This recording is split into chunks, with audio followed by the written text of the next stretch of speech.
All right, we're dealing with some Maryland weather, so it's a little bit cooler outside. So instead of wasting electricity in the trailer, I was able to get this in here. We'll let it sit in the shop, so a little bit more heated. So what I use for the metal parts on the airplane, since you're shooting bare aluminum, it's the PPG Del Fleet, and I go down first with a gray epoxy primer, and then on top of it is just the single stage PPG. So this one's pretty fresh. It's not really ready to be handled too aggressively. I like to let these cure for about 4 to 5 days before I really start banging them around. I may attempt to mount it to the plane just so it can dry in place, so I think I can get it on there without causing too much ruckus. But yeah, so that taped off and keep the firewall bare on this one. So we have it all taped off. I think my least favorite paint job on the entire Super Cub restoration process is actually this boot cowl, because you can't spray it laying down, so all sides of it are a vertical spray, and because I'm not a professional painter and I don't have a professional paint booth, I've probably never sprayed under the same conditions more than one time. The very first Super Cub I ever rebuilt was in the Mojave Desert in California, dealing with the extreme of heat and humidities, having to use blush retarders and extra thinning and moving very quickly to keep the paint flows in each other. And then going to Maryland, which I think the last Cub I did, most of the painting was done over from kind of the fall into the winter. So muggy, humid, and maybe a little bit of muggy summer months. So I think if I could ask for one perfect addition to a future forever shop, it would be a paint booth that's big enough to get a truck into and be able to do all these airplane parts that was temperature regulated, have either downdraft or some sort of really good filtration system. I would never really attempt to do a car or any sort of clear coat paint job like I do these, but it's airplane paint and it's just not quite as rough. It's a little bit more rugged, but it turns out pretty nice. And I'm happy with the Del Fleet products. The only thing I did find out very early on is you can't spray any of that stuff on any sort of bare aluminum. And as far as the primer is concerned, you really have to do the epoxy 2-part. I can share that stuff with you. This is some white single stage from the last Cub with the rest of your mixing stuff there. But I can share the details of that in the comments, kind of how that goes. A little bit up here before I close this up. So this is Dakota Cub battery box. Welded this onto the airframe's fuselage. It's got an access door in the boot cowl. You'll see once I close this up. Gives you a bracket to mount your solenoids, everything up underneath. It's not too much more of a benefit from going underseat battery to up here, but it does move the battery a little bit forward. So it's always, helpful CG from that regards, and gets everything kind of nestled up here. Don't have to run power cables back to the seat. So I do actually like this. I've never had to change a battery or pull it in and out too much through the access panel, but I did try it once when I was fitting the boot cowl, and it does come out. So got to remove a couple wires and then pull some back, and then the 2 bracket mounting points there, but it'll slip right out. Easy weld job. It's really just here, and then your solenoid bracket up there, and then another little bracket toward the back on that. So no issues as far as that. So what I chose to do for the panel, I've got my main bus bar coming in right here, my master switch coming down to it activates that. Then I got my secondary, so for like lights, alternator, other higher power items going into just a switch bar, or potentially future circuit breaker switches if I need it.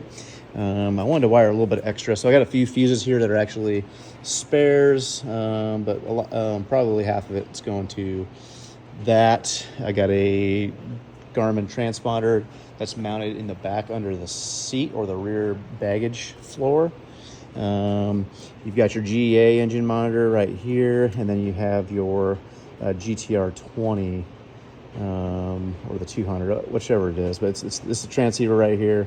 Basically all your engine monitor, all your processing there into the AHRS unit, into the G3X, and that's pretty much it. So I got some leftover kind of dangling wires here. This is all the stuff that's going to the firewall side. I've got my alternator and starter cables. They're already pre-ran, ready to go, so they'll poke through as well. Last thing I really got to do, mount the gascolator on the firewall here, and then run the last fuel line from the Cub Crafters, left, right, both fuel selector modification and the Cub Crafters fuel system, which gets plumbed into here so you can run it off both tanks and you get better feeding. It's when you have the plane apart, it's really the way to go.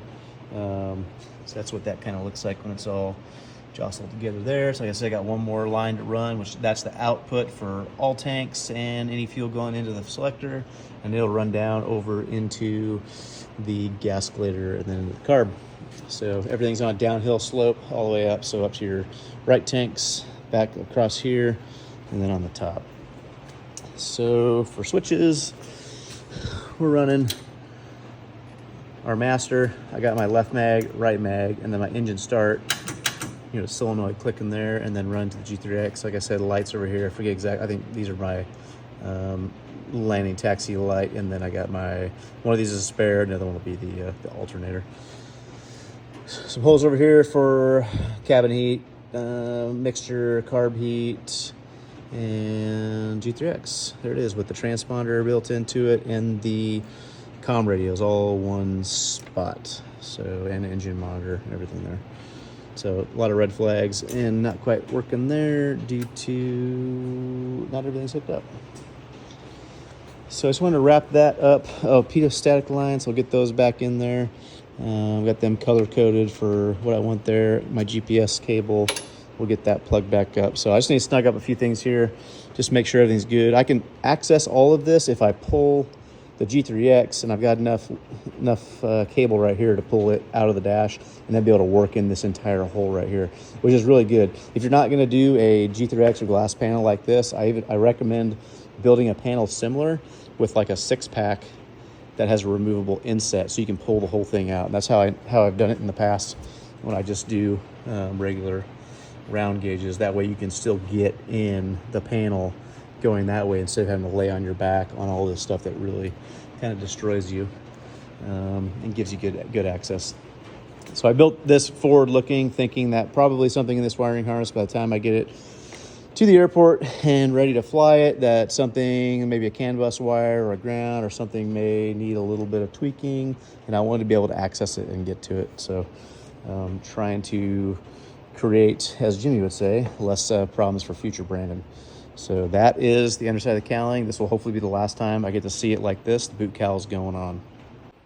Okay, so we're progressing pretty quick, which is good. I was a little impatient. I just went ahead and hung the boot cowl. And it's a little clear door panel.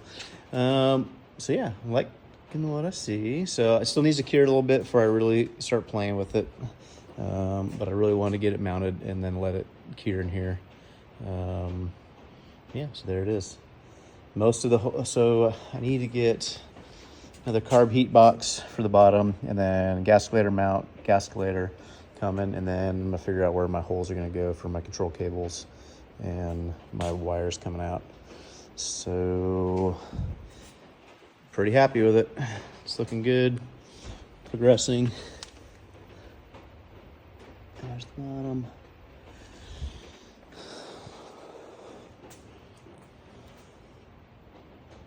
All right, well, we'll keep trucking along, see what more we can get done tonight, and check back in. All right, so in this corner over here, we have our 0360 with new baffling. Everything's pretty much mounted to it. Engine mounts on there. I just need to take this back over there, pretty much hang it back up on the engine, and we'll be set. So I may actually do this today because that's not going to hurt anything. I'm messing around with the boot cowl. So I'm going to go ahead and wheel this thing over to the airplane, and we'll get it hang from there, and then I can get rid of all this stuff off the floor and clean it up, make a little bit more space to keep trucking. So we got the engine mounted, just like so. I still need to drill the holes in the firewall where I want my stuff to come through, but I did want to hang the engine just to kind of see shortest distance And then if you look at the Piper drawings, you can see where they went out with some of the control cables. So those will be all matched. And then, yeah, we'll keep running wires out to the engine and keep making progress.